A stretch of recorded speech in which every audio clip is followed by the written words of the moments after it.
हम लोगों ने आगामी बजट के लिए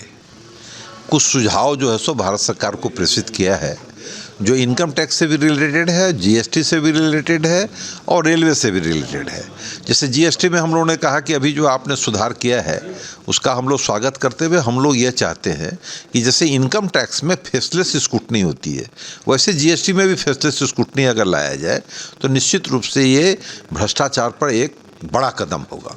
दूसरा, हम लोगों ने कहा कि भाई बहुत सी ऐसी चीज़ें हैं जो टैक्स का स्लैब अभी आपने जीएसटी में बनाया है कि उसमें जो परिवर्तन किया है, जो अच्छा हुआ है उसके लिए बहुत बधाई है, लेकिन उसमें और जहाँ भी ज़रूरत है सुधार करने की, उसका सुझाव हम लोगों ने माननीय वित्त मंत्री महोदया को भेजा है। इनकम टैक्स में भी बहुत सी ऐसी चीज़ें हैं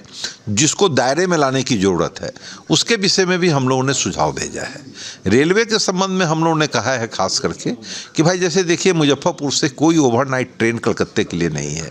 जो यहाँ के लिए बहुत ही आवश्यक चीज़ है, मुजफ्फरपुर के लोगों के लिए, उत्तर बिहार के लोगों के लिए। साथ ही मुजफ्फरपुर से गया जी के लिए कोई सीधी रेल सेवा नहीं है, जबकि टेक्सटाइल मार्केट मुजफ्फरपुर और गया दोनों ही बड़ा मार्केट है। तो इस दोनों जगह को जोड़ने का काम, सीधी रेल सेवा देने का काम बहुत ही आवश्यक है। तीसरा, एक हम लोग लगातार रेलवे से ये कहते रहे हैं कि जो वैसी बड़ी दूरी की जो गाड़ियां हैं जो आकर के पाटलिपुत्रा में खड़ी हो जाती है या छपरा में आके खड़ी हो जाती है या बापू धाम स्टेशन तक आके रुक जाती है, तो उन ट्रेनों का विस्तार अगर मुजफ्फरपुर तक किया जाता है तो उससे मुजफ्फरपुर के लोगों को भी लाभ मिलेगा और रेलवे के राजस्व में भी बढ़ेगा। तो इस विषय में हम लोग लगातार बोलते रहे हैं, लिखते रहे हैं, लेकिन उसमें अभी तक कोई बहुत हम लोगों को सफलता प्राप्त नहीं हुई है। इसके अलावा हम लोगों ने लिखा है कि कुछ ऐसी ट्रेनें हैं, जैसे डिब्रूगढ़ राजधानी है, उसके जो डिब्बे हैं वो इतने जर्जर है कि उसमें लगता ही नहीं है कि आप जो है सो राजधानी में सफ़र कर रहे हैं। आप बाग एक्सप्रेस से जो मुजफ्फरपुर होके निकलती है, जो हावड़ा से खुल के और काठगोदाम के लिए जाती है, लंबी दूरी की गाड़ी है, उसके भी कोचों की स्थिति बहुत ही खराब है। तो इन सब विषयों पर हम लोगों ने ध्यान आकृष्ट किया है वित्त मंत्री जी का, रेलवे मंत्री जी का, कि भाई इन सब चीज़ों में सुधार करने की आवश्यकता है। शेष हमारी बातों पर कितना संज्ञान लिया गया ये तो बजट आने के बाद पता चलेगा। तो फिर हम लोग बजट आने के दिन फिर हम लोग साथ बैठेंगे और उसकी विवेचना करेंगे। आगामी केंद्र सरकार के द्वारा 1 फरवरी को जो बजट आएगा, उत्तर बिहार वाणिज्य एवं उद्योग परिषद उद्योग, व्यवसायी एवं जनमानस की सुविधाओं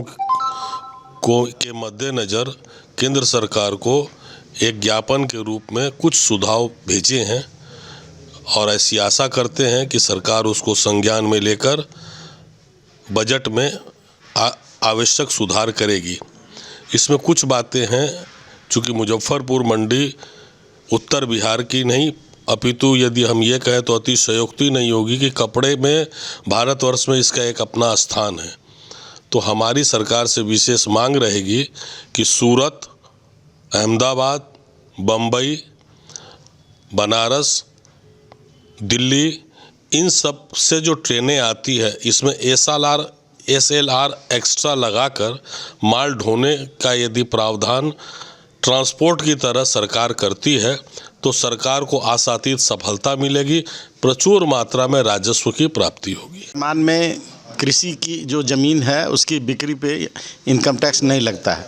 लेकिन उसको जोड़ा गया है म्युनिसिपल कॉरपोरेशन की लिमिट से कि म्युनिसिपल कॉरपोरेशन की लिमिट से इतना किलोमीटर